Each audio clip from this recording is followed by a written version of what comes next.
Guys, এইটো পুখুৰীলৈ মন কৰক। এইটো পুখুৰীত বহুত জাতৰ মাছ আছে। চেং, গৰৈ, পুঠি, খলনীয়া, মাগুৰ, কাৱৈ ইত্যাদি বহুত মাছ আছে। কিন্তু ইয়াৰ মাজতে দুটা মাছ আছে। এটা হ'ল কৰচ মাছ, এটা হ'ল চাইনা মাছ। এই দুটা মাছে বাকী মাছখিনিক বহুত লটি লঞ্চনা কৰি থাকে।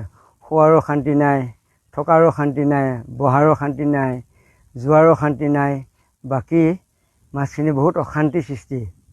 গতিকে এই দুটা মাছক ব্যৱস্থাটো সোনকালে মাছৰ ভিতৰত মাছে কৰিব লাগে।